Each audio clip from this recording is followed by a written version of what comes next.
afternoon and welcome to Office Hours. I am the professor.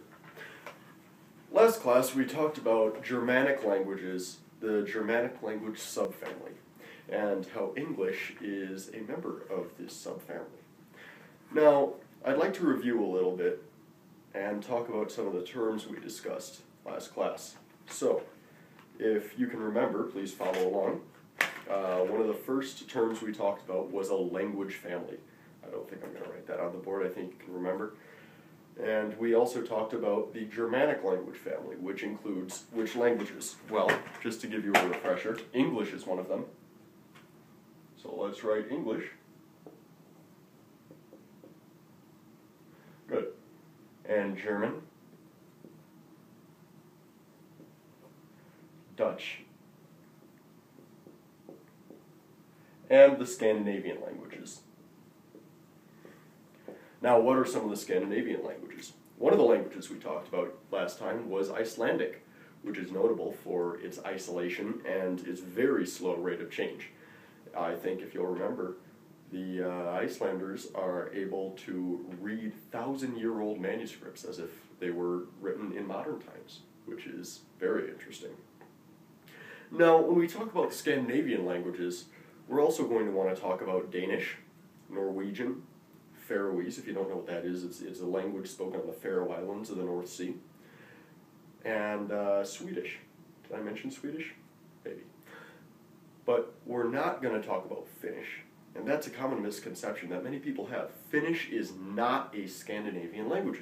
It is in that part of Europe, definitely, and some people would say it's in Scandinavia, but it is not a Scandinavian language, nor is it even a Germanic language. In fact, it doesn't even belong to the big language family, to which Germanic is a subset. In fact, it's totally different. It's about as different from Swedish as English is from Chinese. So let's write that down. So not Finnish. Finnish is a beautiful, wonderful language. Beautiful language. Very ancient language. But it is not Germanic, so we don't get to talk about it today. We'll have to talk about it another time, though, because it's wonderful. So, these are the Germanic languages. Now, let's talk about the larger language family to which Germanic belongs. Maybe you've heard of this before, maybe you haven't. If not, it's okay. But Germanic is a subfamily of what we call the Indo-European languages. Let's write that down. Indo-European. Now, why do you think we call them the Indo-European? Well, they have the word European in them, obviously. But where does Indo come from? We call them that because the Indo-European languages are spoken not only in Europe, but in Persia, in India. It's true. Many of the languages of the Indian subcontinent and Iran and some parts of Central Asia also are Indo-European. They belong to the same family as English. Isn't that interesting? Now, how did that happen? Thousands of years ago. Remember, we talked about how today we would go back into the mists of time thousands of years ago. Back to when English and Russian and some of the languages of India, they were all the same language. And different groups of people started to migrate. Now, we're going to call these people and their language Proto-Indo-European, because that's the proto-language. It's the ancient original language. Now, where do these people live? Well, no one's really sure. No one's really sure, but most people think, let's draw a map here. So here's Europe, France and Spain, and here's Italy and Greece, and Africa down here, and then let's say this is Indian subcontinent and Arabia. So it's not a very good map, but maybe you can see the general sort of idea. They probably lived somewhere around here, somewhere in southern Russia, Ukraine, that kind of area. Now, how do we know that? Archaeology. Archaeology. We can trace the migrations of the people who would eventually become the Indo-European peoples of today. And it looks like their culture can be traced back to the Black Sea region. And gradually they started to migrate over time. Now, some of them, let's actually have a different color here. Some of them migrated down, here's the Caspian Sea. Some of them migrated through the Caucasus or through this sort of area and gradually came into the parts of Iran, modern Iran, and into India. And that's why Hindi will have some words in common with the European languages. For example, there's a very important Buddhist scripture called the Tripitaka, which means 3 lumps. Now, if you can see the cognate, if you can see the word in common, the word tri is the same in both the ancient Indian language, Sanskrit, and in many European languages. It's the same as our word 3. Isn't that interesting? So, these are the languages of India, some of the languages of Iran. We're going to call these the Indo-Iranian languages, or the, if you prefer, the Indo-Aryan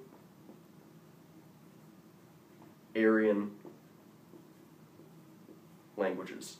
Now, we use the word Aryan. That has nothing to do with Hitler. The man was insane. Aryan is actually the same word where our word Iran originated. It's true.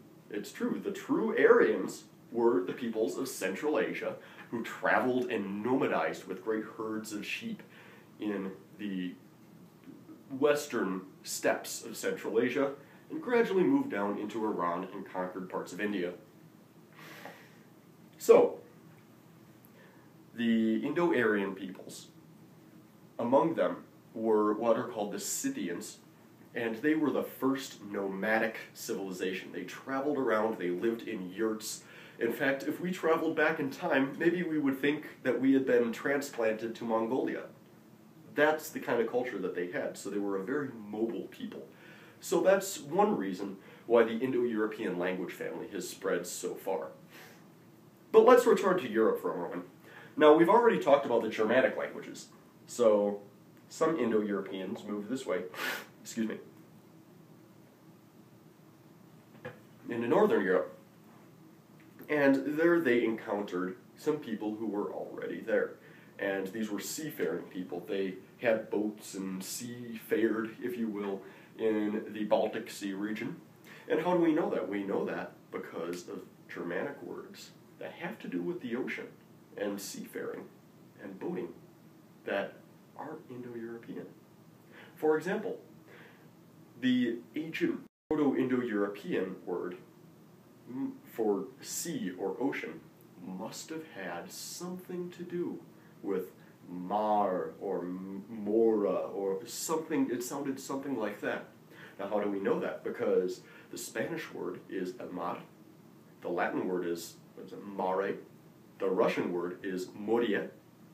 So all of these Indo-European languages have the same word for ocean or for sea, except the Germanic languages. We say sea. Now, why would that be?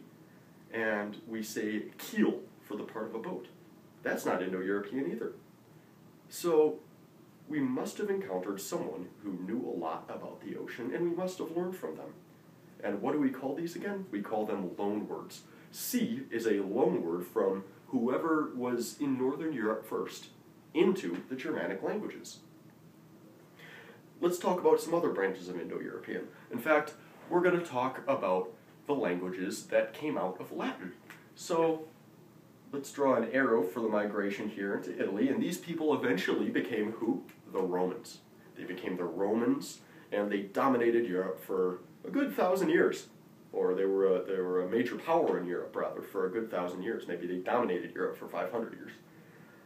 And the languages that emerged after the fall of Rome, probably they would have called themselves Latin speakers until 800, 1000 AD, about a good 500 years after the fall of Rome.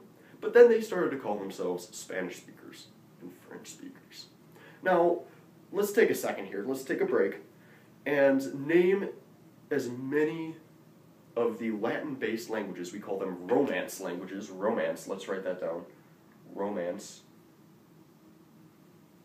This has nothing to do with love. We call them Romance because they came from the Roman Empire. Let's name all of the Romance languages we can. Now, most of us back in high school might have studied Spanish or French, or at least some of us might have, and those are Romance languages. Those are Romance languages. Another Romance language is Italian, as we might expect. Italian. Another Romance language is Portuguese, but one you might not expect is Romanian. Romanian. Now, how is that? How is that? You would think that over there, that's by Russia, right? You'd think that Russian would be the language, or something like Russian or Ukrainian, but it's not. It's Romanian. It's Romanian, which was originally Latin 1,500 years ago, 2,000 years ago. Let's take a look at Romanian real quick. Now, the word Romanian, as you might expect, came from the same word as Romance. It was part, originally, of the Roman Empire. Romans settled that area, and they came into contact with the local people who spoke languages that would eventually become Ukrainian and Russian and Polish and that kind of thing. That kind of thing. So, as you might expect, there are a lot of loanwords in Romanian from languages like Russian. So let's write that down. Romanian. Pardon my handwriting, this isn't the easiest board to write on.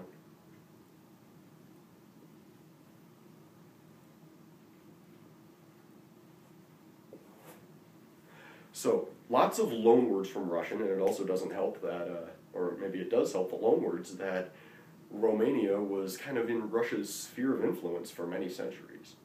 Let's look at some of the loanwords that emerged. Now, if I'm a Romanian speaker and I want to say yes and no, I can say nu, mu, which is a Latin, originally came from the Latin word non, but for yes, I say, this is really cool, da, da.